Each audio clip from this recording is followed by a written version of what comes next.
اللهم صل على محمد وآل محمد. اعوذ باللہ من الشیطان اللعین الرجیم. بسم اللہ الرحمن الرحیم. وصلی اللہ علی محمد وآلہ الطاہرین. اللہم صلی علی محمد وآل محمد وعجل فرجہم. آپ سب کو قرآن کریش کورس لیول 2 کے آخری سبق اور آخری درس میں خوش آمدید کہتے ہیں.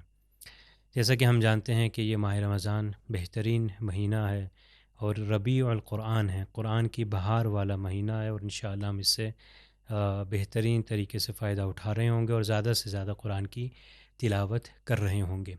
ہماری بہت سی روایات میں نماز کی اہمیت کے بارے میں بیان ہوا ہے، جیسا کہ بیان ہوتا ہے الصلاۃ عمود الدین، کہ نماز دین کا ستون ہے، یا پیغمبر اسلام فرماتے ہیں الصلاۃ قرۃ عینی، کہ نماز میری آنکھوں کی ٹھنڈک ہے. اور بہت سی روایات ہیں جو نماز کے بارے میں گفتگو کرتی ہیں اور اس کی اہمیت بتاتی ہیں. تو آئیے، جب ہم نے نماز کو صحیح طریقے سے ادا کرنا ہو تو اس کے لیے کن چیزوں کی ضرورت پڑتی ہے. اس کے لیے مختلف انسان کو پتہ ہونی چاہیے کہ اذکار کیا ہیں، کہ کون سی صورتیں پڑھی جاتی ہیں اور کون کون سے ذکر پڑھے جاتے ہیں، اور کتنی رکعت ہے اور کتنی چیزیں ہیں. وہ سارے احکام کے اپنے موارد ہیں جو آپ سب کو جو آپ سب جانتے ہیں. تو ان کے ساتھ ساتھ جو اذکار پڑھے جاتے ہیں، جو صورتیں پڑھی جاتی ہیں، اگر وہ صحیح طریقے سے تلفظ نہ کی جائیں، اگر تلفظ غلط کیا جائے، یعنی مثال کے طور پر سین کی جگہ صاد کی جگہ پر سین کا تلفظ کر دیا جائے، یا صاد کی جگہ پہ سین یا سین کی جگہ پہ صاد کا کر دیا جائے، یا زے کی جگہ پر ذال کا تلفظ کر دیا جائے، تو معنی چینج ہو سکتا ہے. تو ہم جانتے ہیں جیسا کہ ہم نے بتایا کہ روایات میں نماز کی بہت اہمیت بیان ہوئی، مگر نماز کی قبولیت کیا ہے کہ انسان صحیح طریقے سے اس کو بجا لائے. جب تک انسان نماز کو صحیح طریقے سے نہیں پڑھے گا، جب تک نماز کو صحیح طریقے سے ادا نہیں کرے گا، وہ تلفظ نہیں کرے گا، تو کیسے انسان پروردگار کے سامنے اپنے آپ کو آمادہ سمجھ سکتا ہے کہ میری نماز جو ہے بالکل صحیح ہے، اب پروردگار کی بارگاہ میں قبول ہو جائے. تو پہلی شرط جو ہے وہ یہ ہے کہ انسان جو ہے نماز کو ظاہری طور پر، جو ظاہری اس کا اسکیلیٹن ہے، وہ اچھے طریقے سے خدا کے سامنے لے کر جائے، اور پھر باطن جو نیت ہے اس کی بنیاد پر پروردگار اس کا اجر و ثواب دے گا.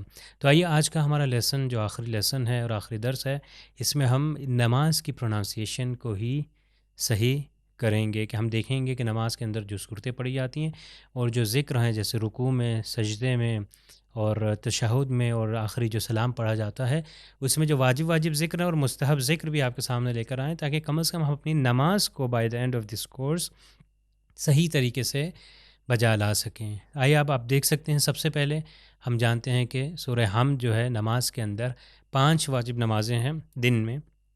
5 میں ہر پہلی اور دوسری رکعت کے اندر سورہ حمد کا پڑھنا ضروری ہے. تو یہ 10 بار سورہ حمد یعنی سورہ فاتحہ کی تلاوت ہوتی ہے. اور جیسا کہ حدیث میں بھی ہے کہ لا صلاۃ الا بفاتحۃ الکتاب، کہ کوئی نماز نہیں، یعنی نماز صحیح نہیں ہے سورہ فاتحہ کے، سورہ حمد کے بغیر. تو اس لیے ہم جانتے ہیں یہ سورہ ضروری ہے. اب اس کے بعد سورہ کوثر پڑھ سکتے ہیں، انا اعطیناک الکوثر جو ہے، یا یہ کہ قل هو اللہ احد، سورہ توحید یا سورہ اخلاص جو ہے، یا اس کے علاوہ کوئی اور بھی صورتیں پڑھ سکتے ہیں. تو ہم بیسیکلی سب سے پہلے سورہ حمد کی طرف چلتے ہیں. یہاں پر آپ دیکھیے بسم اللہ الرحمن الرحیم. اب ہم اپنے شارٹ ووولز اور لانگ ووولز کو بہت زیادہ اب نہیں بتائیں گے، انشاءاللہ آپ اس کی پریکٹس کر چکے ہیں. شارٹ ووول ای اور او، اور لانگ ووول ای اور او. اور پھر ہم نے جو ہے حروف مقطعات اور مد وغیرہ کے بارے میں بھی گفتگو کی تھی کہ مد آ جائے گا تو اس کو اور لمبا کھینچنا پڑے گا. اب دیکھیے بعض جگہ پر جو حروف ہیں اس کی ہم لوگ بات کریں گے اور بتائیں گے. اب جیسے آپ سب سے پہلا دیکھ سکتے ہیں اس میں بسم اللہ الرحمن الرحیم. اب یہ دیکھیے آپ، یہ ہا ہے اس کے اندر، اور دوبارہ اس کے اندر بھی ہا ہے. بسم اللہ الرحمن الرحیم. ہا جو ہے یہ حروف حلقی میں سے گلے سے تلفظ ہوتا ہے. جی آپ یہ کہیں گے کہ آپ سوچ رہے ہوں گے نا کہ بسم اللہ ہی، جو اللہ کے آخر میں جو ہے لفظ اللہ کے آخر میں، وہ بھی حلقے میں سے، جی بالکل وہ بھی حلقے میں سے، وہ نیچے والے سے نکلتا تھا، یعنی سب سے نیچے والے تھروٹ کے نیچے والے حصے سے تھا، مگر یہ ہا جو ہے صحیح تلفظ کرنا ضروری ہے، اور اسی لیے ہم بتا رہے ہیں کہ دوسرا ہا جو ہے وہ ہم اردو زبان میں بھی اس کو بالکل عربی کی طرح ہی تلفظ کرتے ہیں، جو ہے جو گول دو چشمی والا جو ہے، مگر یہاں پر ہا جو ہے وہ صحیح ادا ہونا چاہیے۔ آئیے اگلی ہم آیت کی طرف چلتے ہیں۔ یہاں پر ہم دیکھ سکتے ہیں کہ الحمد للہ رب العالمین، اب یہ دیکھیے الحمد ہا اس کے اندر ہے، للہ رب العالمین عین اس کے اندر ہے۔ اب دیکھیے یہاں پر ہا جو آیا الحمد، ہا گلے سے صحیح طریقے سے ادا کیا جائے، ہا مثال کے طور پر اگر آپ کو سردی لگ رہی ہو اور یا یہ کہ برف باری ہو رہی ہو، تو اس وقت بندہ کیا کرتا ہے، ہا کر کے وہ احساس کرتا ہے اس ٹھنڈک کو، یا گلے سے جو اسموک یا وہ جو دھواں نکلتا ہے، تو وہ جو ہا کا ہوتا ہے یہی تلفظ یہ ہے کا ہے، جس کو عربی میں حرف ہا کہا جاتا ہے۔ تو یہاں پر ہا کا صحیح تلفظ ہونا چاہیے۔ اس ہا کا الحمد، حمد جو ہے سے ہے، صحیح جو ہے آپ دیکھ سکتے ہیں، اس کا مطلب ہوتا ہے حمد و ثنا، یعنی تعریف، جیسے اردو میں کہتے ہیں تعریف اس پروردگار کی، ہم کہتے ہیں نا ساری تعریفیں، ساری ہم جو ہے پروردگار کے لیے، ٹھیک ہے۔ تو یہاں پر حمد ہا سے ہونا چاہیے صحیح، مگر اگر مسٹیکنلی غلطی سے اس ہے کو، ہا جو ہے اس کو غلطی سے دوسرے گول ہا سے ملا دیا جائے، تو کیا اس کا مطلب چینج ہوگا؟ جی بالکل چینج ہوگا۔ کیا مطلب ہوگا؟ وہ حمد جو ہے اس کا مطلب ہو جائے گا مردہ یا مرنا۔ آپ دیکھ سکتے ہیں کہ کتنا جو ہے وہ اس کا ورڈ جو ہے، اس کا میننگ جو ہے، تھوڑے سے ہا کو دوسرے ہے سے ملا دیں تو کتنا چینج ہو جاتا ہے۔ اب جیسا کہ قرآن کے اندر بھی ایک آیت کے اندر ہے الارض حامدہ، کہ زمین کے مر جانے کے یا زمین کے ہلاک ہونے کے بارے میں جہاں پر گفتگو ہو رہی، وہ حامدہ وہی ہا گول سے، حمد سے جو گول ہا جو ہے جو کہ نیچے والے حصے سے نارمل اردو کی طرح جو ہے تلفظ ہوتا ہے اس سے نکلتا ہے۔ تو آپ یہ دیکھیے کہ مطلب چینج کرنے سے کیا ہو جائے، ہم کیا کہنا چاہ رہے ہیں کہ ساری تعریفیں خدا کے لیے، اور اگر مطلب ہم دوسرا کر دیں ہلاکت، تو آپ معنی خود کر کے دیکھ سکتے ہیں کہ مطلب غلط ہو جائے گا۔ اب دیکھیے اس کے اندر جو ہے اگلا جو ہے عالمین، عین کا تلفظ جو ہے وہ صحیح طریقے سے ہونا چاہیے۔ عین یعنی یہی تھروٹ کے ہم لوگوں نے جو 3 حصے کیے تھے، سب سے نیچے والا، سینٹر والا اور اوپر والا، تو عین اور ہا جو ہے وہ سینٹر والے، یہ دیکھ سکتے ہیں آپ کا یہ ایپیگلوٹس ہے، ادھر اس کے اندر آپ ادھر ہاتھ رکھیں گے تو یہاں سے آواز آتی ہے، ہا اور عین کی ایک ہی جگہ سے۔ عالمین، عالمین، لام کے اوپر فتح ہے، زبر ہے، عالمین کہنا ہے۔ اگر میں کہوں عالمین تو اس کا مطلب چینج ہو جائے گا۔ آپ دیکھیے کبھی کبھی حرکت چینج کرنے سے بھی مطلب چینج ہو جاتا ہے۔ عالمین کا مطلب سارے جہان، یونیورس، ورلڈز، مگر اگر کہوں عالمین، لام کے نیچے زیر لگا دوں یا کسرہ لگا دوں تو ہو جائے گا علماء کے ماننے میں، یعنی جو جاننے والے ہیں، جو علم رکھنے والے ہیں۔ اب چلتے ہیں ہم اپنے اگلے کی طرف۔ آپ دیکھ سکتے ہیں کہ یہاں پر ہمارے پاس تیسری آیت میں ہمارے پاس ہیں الرحمن الرحیم، یہاں پر بھی ہے کا تلفظ ہے، میں صرف انڈر لائن کر دیتا ہوں، یہ آلریڈی بتا چکے ہیں، تو انشاءاللہ اس کا آپ لوگ خیال رکھ رہے ہوں گے۔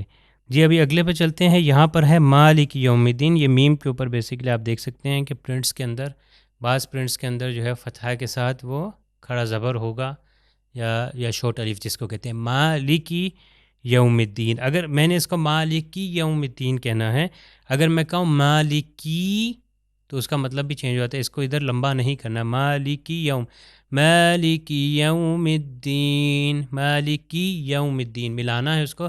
کی کو اگر لمبا کہوں تو مالکی تو اس کا مطلب بھی چینج ہو جائے گا۔ مالک یعنی مالک، ماسٹر، تو میں اگر کہوں مالکی یعنی میرا ماسٹر، میرا جو ہے مالک۔ تو اگلا جو ہے یوم الدین، یہاں پر بھی خاص خیال رکھیں، ہم پہلے بھی بیان کر چکے ہیں، یہ ان صفات لین میں سے تھا، لین یعنی نرمی سے ادا کیا جانا ہے۔ یوم الدین، اگر میں کہوں یوم الدین تو یہ غلط ہو جائے گا، اور میں نے بہت سے افراد کو دیکھا ہے کہ اس کو تلفظ کرتے ہوئے یو کو یو کر دیتے ہیں۔ تو یہاں پر انشاءاللہ خاص خیال رہے اس چیز کا کہ یوم الدین، یو بھی نہیں کہنا اور یو بھی نہیں کہنا، تو تلفظ میں انشاءاللہ اس چیز کا خاص خیال رہے۔ اب چلتے ہیں ہم اپنی اگلی آیت کی طرف۔ اب آپ اس آیت میں دیکھ سکتے ہیں آیت نمبر 5 میں ایاک نعبد، یا عین سے، وَإِيَّاكَ نَسْتَعِينُ، یہ بھی عین سے ہے۔ نعبدو کا مطلب ہوتا ہے ہم عبادت کرتے ہیں، نعبدو عین سے۔ اگر اس کو حمزہ سے یا الف سے تلفظ کر دیا جائے، عین کا تلفظ نہ ہو، نعبدو، تو اس کا مطلب ہو جائے گا ابد سے ہو جائے گا، یعنی ہمیشہ ہم لوگ رہیں گے۔ آپ دیکھ رہے ہیں کہ تلفظ کے اندر کتنی چینجز اور غلطی ہو رہی ہے۔ نعبدو ہم کیا کہنا چاہتے ہیں کہ پروردگار سے اس آیت میں ہم لوگ کہہ رہے ہیں کہ ہم صرف تیری ہی عبادت کرتے ہیں، مگر اگر ہم کہیں نعبدو تو اس کا مطلب ہم ہمیشہ کے لیے رہیں گے، جو کہ غلط ہو جاتا ہے۔ اب دیکھیے اگلا ورڈ ہمارے پاس ہے نستعین۔ جی نستعین جو ہے عین سے ہے، اس کا مطلب ہے عون سے آتا ہے، یعنی مدد، صرف تیری ہی مدد چاہتے ہیں، نستعین۔ مگر اگر میں حمزہ سے تلفظ کر دوں، آپ یہ دیکھ سکتے ہیں کہ یہاں پر یہ حرف عین ہے، یہ والا، ٹھیک ہے، یہ حرف عین ہے۔ اگر اس کو میں حمزہ سے کر دوں تو اس کا مطلب ہوگا کہ ہم وقت کی طلب کرتے ہیں، وقت مانگتے ہیں۔ تو آپ دیکھ سکتے ہیں کہ اس میں کتنی غلطیاں ہو جاتی ہیں۔ اب اگلی آیت میں چلتے ہیں ہم۔ اگلی آیت ہے اہدنا الصراط المستقیم۔ یہاں پر آپ دیکھ سکتے ہیں حرف صاد جو ہے، صاد کو سین کی طرح تلفظ نہیں کرنا، صاد جو ہے موٹا ہے، تھک لیٹرز میں سے ہے، زبان جو ہے پیچھے کی طرف سے اوپر جائے گی۔ اہدنا الصراط المستقیم، مستقیم قاف سے ہونا چاہیے، ٹھیک ہے، اگر غین سے ہوگا مستقیم تو اس کا مطلب بھی چینج ہو جائے گا۔ پھر اگلی آیت آپ دیکھ سکتے ہیں صراط، یہ طا جو ہے یہ پچھلی آیت میں بھی آیت ہے، صراط الذین، ذال، انعمت عین، علیہم، دوبارہ عین، اب یہ آخری لائن میں دیکھیے غیر الغین، پھر دوبارہ یہ غین اور ضاد، پھر عین ہمارے پاس ہے، پھر وَلَضَّالِّينَ، یہ ضاد ہے اور یہ واو کا تلفظ بھی گولائی سے ہوتا ہے۔ صراط الذین، صاد جو ہے موٹا ہوگا، طوئیں بھی جو ہے موٹا، طا ہم نے کہا کہ اوپر والے دانتوں کے پیچھے سے، مگر زبان جو ہے پیچھے سے اوپر کی طرف جائے گی، صراط الذین، دال جو ہے اوپر اور نیچے والے دانتوں کے درمیان میں، انعمت علیہم، دیکھیں عین انعمت میں بھی اور علیہم میں بھی تھا، غیر الغین، غیر المغضوبی، غین اور ضاد دوبارہ آیا، ضاد کا بھی ہم نے کیا بتایا تھا کہ اوپر رائٹ یا لیفٹ والے داڑھے جو ہیں اوپر، زبان جو ہے اس کی سائڈ جو ہے وہ داڑھوں پہ جا کے لگے، غیر المغضوب علیہم ولا الضالین۔ آپ یہاں پر دیکھ سکتے ہیں ضاد کے بعد الف ہے اور اس کے بعد ایک ہمارے پاس یہاں پر یہ مد ہے، تو بیسیکلی یہ مد جو ہے کس کے لیے آیا ہے، یہ ضاد کے لیے آیا ہے، یعنی ضالین یعنی گمراہ لوگ۔ مگر اگر اس کو مثال کے طور پر ضوئیں سے تلفظ کرے ضالین تو اس کا مطلب دوسرا ہو جاتا ہے، ضال یعنی سایہ کرنے والے یا سایہ دینے والے، یا یہ کہ مثال کے طور پر اگر میں اس کا تلفظ جو ہے آپ یہ دیکھیے، اگر اس ذال سے کر دوں ذالین تو یعنی ذلالت، ذلت کرنے والے، ٹھیک ہے، ذلت دینے والے جیسے، یا یہ کہ اگر میں اس کا تلفظ دوسرے والے زے سے کر دوں ذالین تو اس کا مطلب ہو جاتا ہے جو زلزلے کے اندر جو ہے مشکل میں پڑ گئے ہیں۔ تو آپ دیکھ سکتے ہیں کہ ضاد، ضا، ذال یا زے کا تلفظ اگر اس میں لے کر آ جائے تو سب کچھ مطلب جو ہے وہ چینج ہو جاتا ہے۔ آئیے ہم اپنی اگلی سلائیڈ کی طرف چلتے ہیں۔ ابھی ہم سورہ کوثر کی تلاوت سنیں گے اور آپ تلاوت سننے کے بعد آپ یہی دیکھ سکتے ہیں یہ سورہ کوثر کی جو 3 آیات ہیں کہ اس کا صحیح طریقے سے ہم لوگ تلفظ کریں گے۔ بسم اللہ الرحمن الرحیم، انا اعطیناک الکوثر فصل لربک وانحر ان شانئک هو الابتر۔ جی ہم نے ابھی سورہ کوثر کی تلاوت سنی، اب آپ آئیے دیکھیے یہاں پر ہمارے پاس جو ہیں بعض جو الفاظ ہیں کہ جس کا خیال رکھنے کی ضرورت ہے۔ آپ دیکھ سکتے ہیں پہلے انا اعطیناک الکوثر، اس میں آپ دیکھ سکتے ہیں کہ یہ عین اور یہ طوئیں کہ جو طا ہے، انا، اور انا کے بعد آپ دیکھ سکتے ہیں مد بھی ہے، اس کو لمبا کھینچیں، طوئی عین کا تلفظ صحیح اور طا کا تلفظ جو ہے صحیح طریقے سے ہونا چاہیے، اعطیناک الکوثر، ٹھیک ہے، کوثر۔ اب یہ دیکھیے یہاں پر جو ہے یہ سر وہی دال کی طرح ادا ہوتا ہے اوپر اور نیچے والے دانتوں کے درمیان میں، کوثر۔ اگلی آیت آپ دیکھیے، فصلی لربک ونحر، صاد سے ادا ہوگا فصلی۔ اب یہاں پر اگر اس کا تلفظ غلط کر دیا جائے تو اس کا مطلب بھی چینج ہو جاتا ہے۔ جب ہم صلوات کا بھی آپ کو بتائیں گے تو پھر اس وقت میں آپ کو بتاؤں گا کہ صاد صلی سے کیا مطلب ہے اور سین سے ہو جائے تو اس کا کیا مطلب چینج ہو جاتا ہے۔ جی آپ یہ دیکھ سکتے ہیں ونحر، یہ ونحر ہا جو ہے اس کا تلفظ گلے سے ہونا چاہیے۔ ان شانئک هو الابتر، اس آیت کے اندر کوئی مشکل نہیں تھی، مگر یہ خاص خیال رکھیے کہ انا کو لمبا نہیں کرنا۔ اگر میں کہوں انا شانئک تو مطلب چینج ہو جاتا ہے، ٹھیک ہے۔ انا شانئک هو الابتر، اگر میں کا کو بھی لمبا کر دوں ان شانئک هو الابتر تو وہ بھی صحیح نہیں ہوگا۔ بسم الله الرحمن الرحيم قل هو الله أحد الله الصمد لم يلد ولم يولد ولم يكن له كفوا أحد۔ ابھی آپ نے سورہ توحید، سورہ اخلاص کی تلاوت سماعت فرمائی اور آپ نے دیکھا کہ وہ بعض حروف جو مشکل تھے، جو انشاءاللہ امید ہے کہ آج تک آپ کے لیے وہ آسان ہو چکے ہوں گے کہ اس کو کس طرح قاری نے تلاوت کرتے ہوئے ادا کیا۔ تو آپ یہاں پر دیکھیے، یہ پہلا لیٹر ہمارے پاس جو ہے وہ ہے قاف، قل هو اللہ احد، یہ دوبارہ ہا۔ قل اس آیت کے اندر قاف صحیح تلفظ ہونا چاہیے، دوسرے کاف جو ہے ڈنڈے والے سے فرق ہونا چاہیے۔ قل هو اللہ احد، ہا۔ اب یہاں پر آپ دیکھیے، یہاں پر اب میں آپ کے لیے کلر چینج کر کے آپ کو میں یہاں پر بتاتا ہوں کہ آپ یہ دیکھیے کہ یہ والا ایک ہا ہے جو نارمل ہا ادا ہوتا ہے، یہ والا بھی نارمل ہا ہے، ہو اللہ ہو احد، یہ دونوں جو ہیں نارمل ہے تھے جو نیچے کی طرف سے آتے ہیں، نیچے والے گلے کے جو ہم نے بتایا تھا کہ 3 پارٹ سے اوپر والا، سینٹر والا اور نیچے والا، تو نیچے والے سے حمزہ اور ہا جو ہے گول چشم، 2 چشمے والا ہا جو ہے نیچے سے اس کی تلفظ اس کا کیا جاتا تھا۔ تو آپ دیکھ سکتے ہیں نارمل ہا اردو کی طرح ہے۔ تو یہ اس آیت کے اندر ہم نے دیکھا کہ یہ 2 ہا تھے نارمل جو ہے، اور ایک ہا جو دوسرا احد جو ہے وہ سینٹر سے ہے، تو اس کا تلفظ بھی صحیح ہونا چاہیے کہ اگر احد نہیں ہوگا تو وہ غلط ہو جائے گا۔ اب چلتے ہیں ہم اپنی اگلی آیت کی طرف۔ اگلی آیت میں آپ یہ دیکھیے ہمارے پاس اللہ الصمد، یہ ہو ہے جو نارمل ہا ہے، ٹھیک ہے، اور یہاں پر ہمارے پاس ہے صاد۔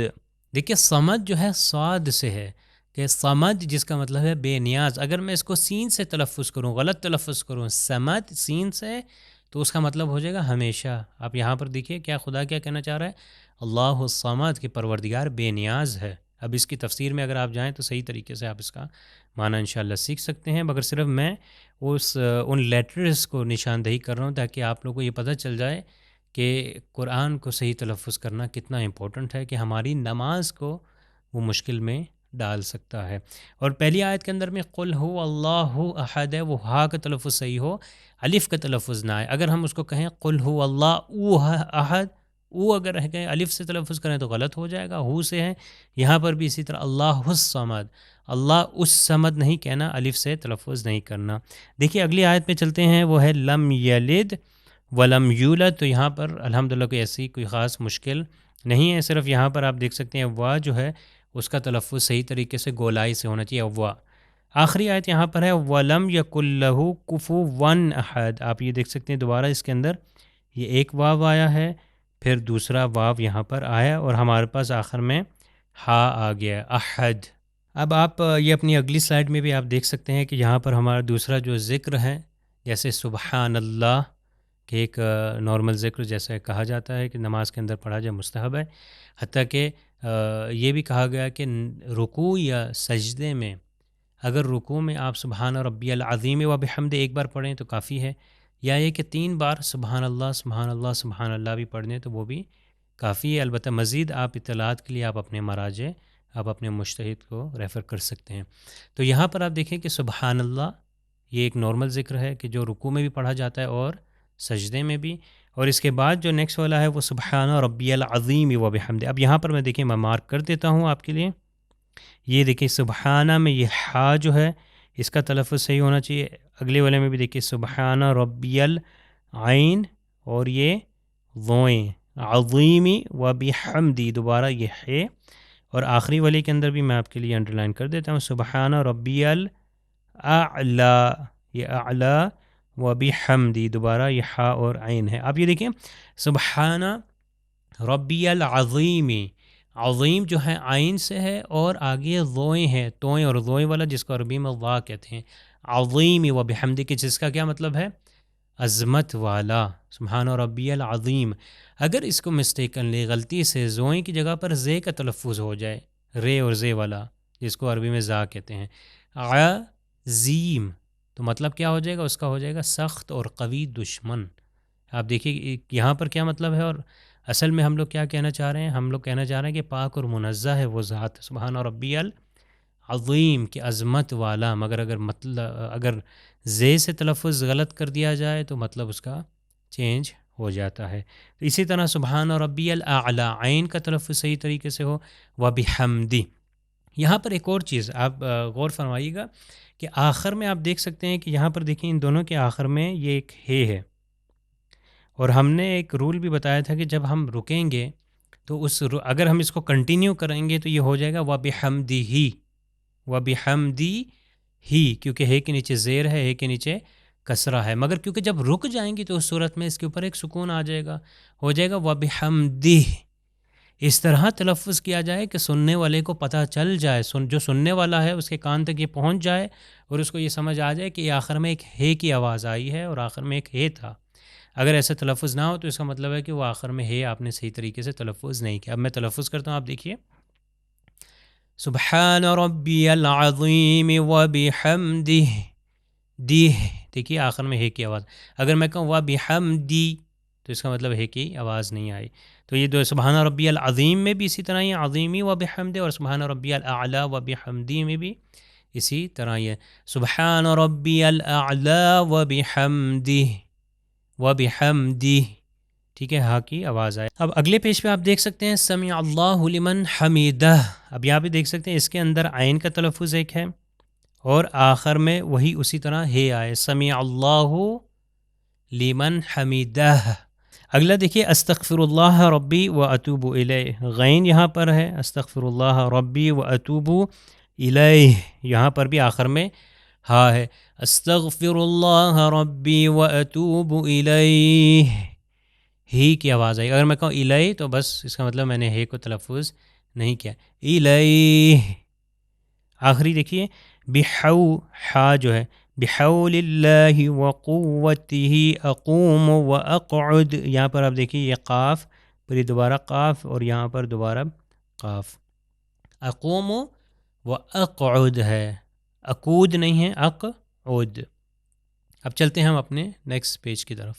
آپ دیکھ سکتے ہیں اب اس پیج پہ ہمارے پاس جو ہے یہ تشہد ہے اشہد ان لا الہ الا اللہ وحدہ لا شریک لہ. لہ کی آواز ہے اگر کنٹینیو کروں تو ہو جائے گا لہو مگر یہاں پر کنٹینیو نہیں کریں گے اگر رکیں گے تو ہو جائے گا لہ یعنی آواز آئے گی ہے کی. مگر اگر میں لا کر دوں تو اس کا مطلب چینج ہو سکتا ہے. لام اور الف اگر اس کو کھینچ دوں لا تو اس کا مطلب ہوتا ہے نو یعنی انگلش میں جیسے نو یعنی نہیں جیسے ہم کہتے ہیں لا الہ الا اللہ کے نہیں ہے کوئی دیر از نو گاڈ ایکسیپٹ اللہ سبحانہ و تعالی. اب دیکھیے اگلی لائن ہے ہمارے پاس ہوا وَأَشْهَدُ أَنَّ مُحَمَّدًا عَبْدُهُ وَرَسُولُهُ. اب یہاں پر بھی آپ نے دیکھا آخر میں یہاں پر ایک ہا کا تلفظ یہاں پر ایک عین کا تلفظ اور آخر میں وَرَسُولُهُ ہا کا تلفظ صحیح طریقے سے آنا چاہیے. اگر میں کہوں وَرَسُولُهُ تو اس کا مطلب ہے سنائی نہیں دے رہا. آپ خود ڈسٹنگوش کر سکتے ہیں کہ میں جب پڑھ رہا ہوں وَرَسُولُهُ ہے کا تلفظ آیا. آخر میں آپ دیکھیے اللہم صلی صاد سے ہے یہ اللہم صلی علی محمد و آل محمد. یہ دیکھیے صاد عین دوبارہ یہ ہے جس کو ہا کہا جاتا ہے اور یہاں پر بھی ہا ہے. اللہم صلی اللہم صاد سے اللہم صلی علی محمد و آل محمد. اب دیکھیے صاد سے ہم نے ایک پروگرام میں اس کا بیان کیا تھا کہ صلی صاد سے مطلب ہے ہم جیسے کہتے ہیں کہ پروردگار صلوات بھیج محمد و آل محمد پر، مگر اگر سین سے تلفظ کر دیا جائے، صلی نعوذ باللہ اگر اس سے تلفظ کر دیا جائے تو اس کے مختلف معنی ہو جاتے ہیں۔ ایک معنی یہ ہے کہ تعزیت پیش کر، ایک معنی یہ ہے کہ تلوار اٹھائی جائے، تلوار اٹھا لیں جیسے کر کے حملہ کرنے کے لیے۔ آپ دیکھ سکتے ہیں کہ مختلف معنی اس کے ہو جائیں گے اور غلط ہو جائیں گے۔ ہم لوگ خدا سے کیا کہنا چاہ رہے ہیں؟ ہم کہنے کہ پروردگار اللہم صلی کے صاد سے کہ پروردگار درود اور صلوات بھیج محمد و آل محمد پر، مگر اگر سین سے ہو جائے تو اس کا تلفظ غلط ہو جاتا ہے۔ چلیں ہم چلتے ہیں اپنے اگلے پیج کی طرف۔ اس پیج پہ ہمارے پاس جو ہے یہ آخری سلام ہے کہ جو یہ 3 سلام ہیں، اب اس میں سے کون سا واجب ہے اور کون سا مستحب ہے آپ یہ اپنے مرجع اور مجتہد کی طرف ریفر کر کے آپ دیکھ سکتے ہیں کہ بعض نے کہا کہ صرف السلام علیکم بھی اگر کہا جائے تو وہ واجب ہے، مگر آپ اپنے مجتہد اور مرجع کی طرف ریفر کیجئے۔ تو آپ یہاں پر دیکھیں السلام علیک ایہا النبی ورحمۃ اللہ وبرکاتہ۔ اب یہ دیکھیں ورحمۃ اللہ، یہاں پر دیکھیں عین آئے سب سے پہلے، پھر یہ ہے ورحمۃ اللہ وبرکاتہ ہے، مگر اگر میں سٹاپ کروں تو ہو جائے وبرکاتہ، جیسا کہ آپ نے پچھلے پیجز میں بھی بتایا کہ آخری والا ہا جو ہے وہ صحیح طریقے سے تلفظ ہو۔ نیکسٹ والے پہ چلتے ہیں۔ السلام علینا وعلی عباد اللہ الصالحین۔ آپ یہاں پر دیکھیے السلام علینا، عین سے ہے علینا، اور یہ نون الف ہے، اگر میں نون الف نہ اگر اس کو چھوٹا کر دوں السلام علینا وعلی اگر کر دوں تو صحیح نہیں ہوگا، علینا وعلی یعنی اس کو ملٹیپلائی بائی 2 حرکت تک کھینچیں، وعلی عین دوبارہ، پھر عباد اللہ ہے صالحین، یہ جو صاد ہے صالحین ہم جانتے ہیں جو صالحین ہیں جو اچھے اعمال انجام دینے والے ہیں صالحین، اگر سین سے ہو جائے گا تو اس کا مطلب بھی چینج ہو جاتا ہے۔ پھر آخری ہمارے پاس ہے السلام علیکم عین ورحمہ، دوبارہ ہے ورحمۃ اللہ وبرکاتہ ہے، مگر رکیں گے تو وبرکاتہ ہو جائے گا۔ آپ یہ دیکھیے السلام علیکم ورحمۃ اللہ وبرکاتہ۔ اب یہاں پر یہ آپ کے سامنے تھا، اب میں تشہد کو پڑھتا ہوں۔ پہلا والا جو الحمدللہ ہے، آپ سوچ رہے ہوں گے آپ میں سے بعض افراد کہ الحمدللہ جو ہے وہ واجب نہیں ہے، اس لیے اس میں ویسے لے کر نہیں آئے، مگر اس میں وہ تلفظ ہو آپ کو آنا چاہیے الحمدللہ یا الحمدللہ رب العالمین کی، جیسے سورہ حمد میں بھی ہم نے پریکٹس کی تھی۔ اشہد ان لا الہ الا اللہ وحدہ لا شریک لہ واشہد ان محمدا عبدہ ورسولہ اللہم صلی علی محمد وآل محمد۔ السلام علیک ایہا النبی ورحمۃ اللہ وبرکاتہ۔ السلام علینا وعلی عباد اللہ الصالحین۔ السلام علیکم ورحمۃ اللہ وبرکاتہ۔ اب یہ دیکھیے اس کا صحیح تلفظ یہ تھا۔ تو انشاءاللہ امید ہے کہ جو آج کی پریکٹس ہم نے کی اور جتنے بھی اس لیول 2 میں اور لیول 1 میں بھی ہم نے پریکٹس کی تھی، ان سب رولز، قوانین اور قواعد کو آپ نے مد نظر رکھا ہوگا اور صحیح طریقے سے اور اچھے طریقے سے اس کو سمجھا ہوگا اور پریکٹیکل اس کو کر رہے ہوں گے انشاءاللہ۔ ہم اپنے لیول 2 کو یہاں پر اختتام پر پہنچاتے ہیں، اور اگر انشاءاللہ آگے کے لیولز ہوئے تو انشاءاللہ آپ ان کو بھی ملاحظہ کر سکتے ہیں، مگر یہاں تک جو لیول 1 اور لیول 2 یعنی جن لوگوں کو بالکل پڑھنا نہیں آتا تھا، وہ انشاءاللہ امید ہے کہ یہ اس کاوش اور اس محنت جو لیول 1 اور لیول 2 کی سبیل میڈیا نے کی ہے، اس کی مدد سے کم از کم قرآن کو پڑھنا سیکھ گئے ہوں گے۔ تو انشاءاللہ امید کرتے ہیں کہ ماہ رمضان میں بھی ہم بہترین سے بہترین تلاوت کر سکیں اور اس ثواب کو حاصل کر سکیں اور ثواب سے محروم نہ رہ سکیں۔ آئیے ہم اس پروگرام کو اور اپنے اس قرآن کریش کورس لیول 2 کو دعا کے ساتھ اختتام پر پہنچاتے ہیں۔ اللہم نور قلوبنا بالقرآن، اللهم زين أخلاقنا بالقرآن، اللهم نور بيوتنا بالقرآن، اللهم عجل لوليك الفرج بالقرآن، اللهم اجعلنا من أنصاره وأعوانه بالقرآن،